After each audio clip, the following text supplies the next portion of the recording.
Hello guys, আসসালামু আলাইকুম। সবাই কেমন আছেন? আশা করি সবাই ভালো আছেন। আজকে আপনাদের মাঝে একটা অন্যরকম ভিডিও নিয়ে হাজির হলাম। এই ভিডিওটা যদি আপনারা পুরাটুকু না দেখেন, অনেক সুন্দর একটা রেসিপি আপনারা মিস করবেন। এই রেসিপিটা ইউটিউব, ফেসবুক অথবা আপনারা যে কোনো অনলাইন প্ল্যাটফর্মে সার্চ দিলেও পাবেন না। রেসিপিটা হলো লাউ পাতা দিয়ে গরুর মাংসের বড়া। চলুন দেখে আসি এই আনকমন একটা রেসিপি আমার আম্মু কিভাবে বানায়। প্রথমে আমি গুস্তটা নিলাম। গুস্তটা এখন এগুলা ভালো করে ধুয়ে আমি কড়াতে নিয়ে নিব সিদ্ধ করার জন্য। এই যে আমি ভালো করে ধুয়ে সিদ্ধ করার জন্য আমি কড়াতে নিয়ে নিলাম, নিয়ে লবণ দিলাম, এখন পানি দিলাম। এই পানি দিয়ে গোলমরিচের গুঁড়া দিয়ে দিলাম, এখন একটু হলুদের গুঁড়া দিব। এই যে হলুদের গুঁড়ো দিয়ে দিলাম, দিয়ে একটু সিদ্ধ করব, মাটির চুলায় সিদ্ধ করব। এই যে আগুন ধরা দিলাম, আগুন ধরা দিয়ে এদিকে আমি মশলা ব্লেন্ডার করব। মরিচ, পেঁয়াজ, রসুন আর আদা সহ আমি ব্লেন্ডার করে নিলাম, নিয়ে এই যে সিদ্ধ করা মাংসটা এখানে আমি ছেঁচে নিব। এখন এই যে আমি ছেঁচে নিতেছি, গুছগুলো আমি ভালো করে এভাবে ছেঁচে নিব সবগুলাই।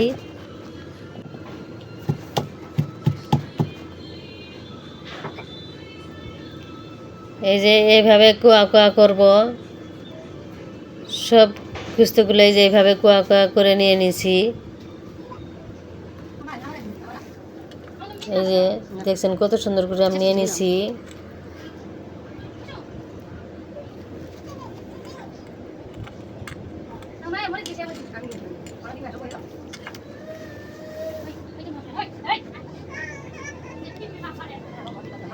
এখন আমি কড়া বসায় দিব। এই যে কড়া বসায় দিয়ে আমি তেল দিলাম, তেল দিয়ে এই যে এখন এই মশলাগুলো আমি দিয়ে দিব।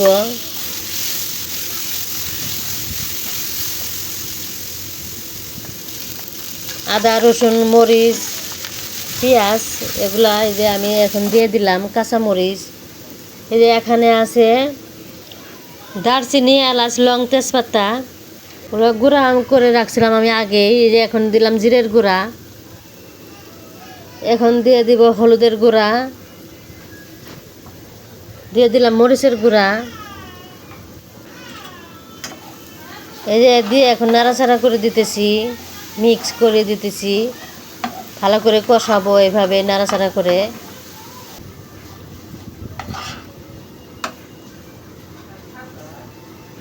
কষিয়ে এই যে ঝোড়া গোস্তগুলো দিয়ে দিব। এই যে এখন আমি ঝোড়া গোস্তগুলো দিয়ে দিলাম।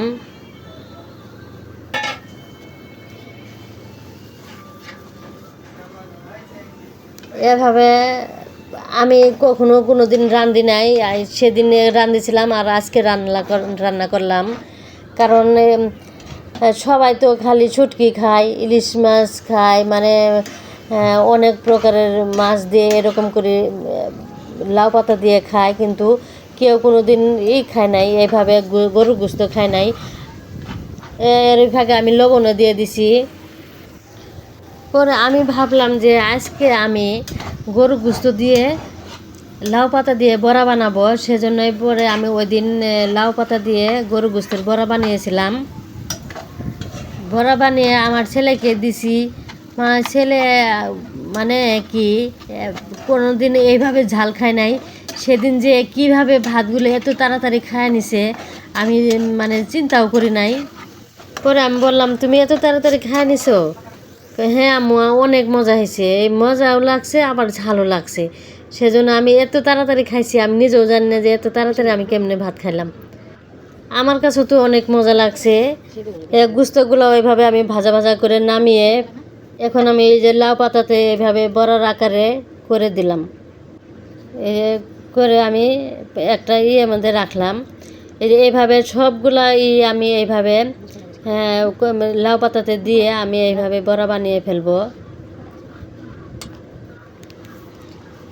একে একে সবগুলো আমি এইভাবে বড়া বানিয়ে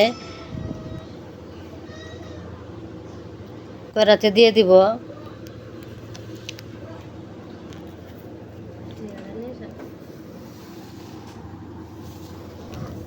এই যে সবগুলা আমি বানিয়ে দিয়ে দিলাম, এখন ভাজবো তেল দিয়ে, একটু তেলও দিয়ে দিলাম, দিয়ে যে এখন ভাজবো, হালকা একটু ঢাকে দিলাম যাতে পাতাটা একটু আমড়ে যায়। এই যে সুন্দর করে এখন আমি পেস্ট করে দিব, একটু উল্টায় উল্টায় দিব। এই যে উল্টায় দিতেছি, আর একটু তেল দিয়ে দিলাম। এখন আমি সবগুলো বড়াই উল্টায় দিব।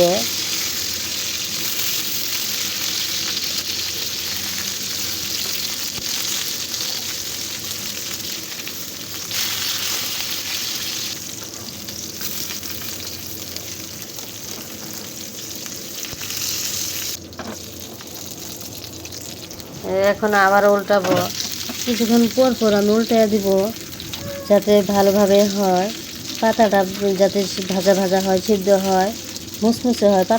পাতাটা একবারে মুচমুচে হবে, তবে পাতাটাই অন্যরকম স্বাদ।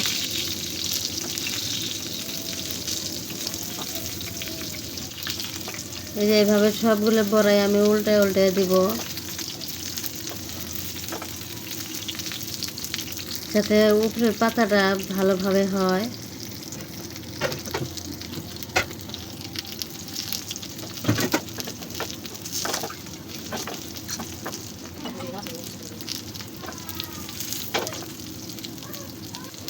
এই যে এখন আমি এগুলা আরেকটু, এই যে আরেকটু উল্টা দিয়ে এই যে এখন আমি নামিয়ে ফেললাম। সবগুলো আমার হয়ে গেছে, এখন আমি নামিয়ে ফেলতেছি। বাকি আরও কয়েকটা আছে, এগুলো ভাজার পর আমি ওগুলা ভেজে তুলব।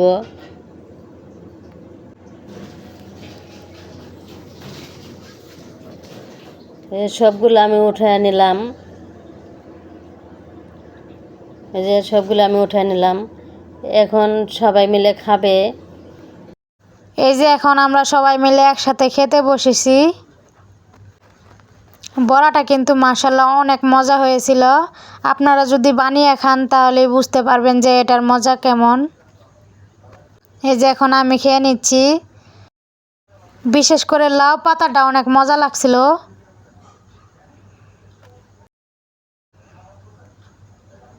আপনারাও চাইলে এভাবে গরুর মাংস দিয়ে লাউ পাতা দিয়ে বড়া বানিয়ে খেতে পারেন।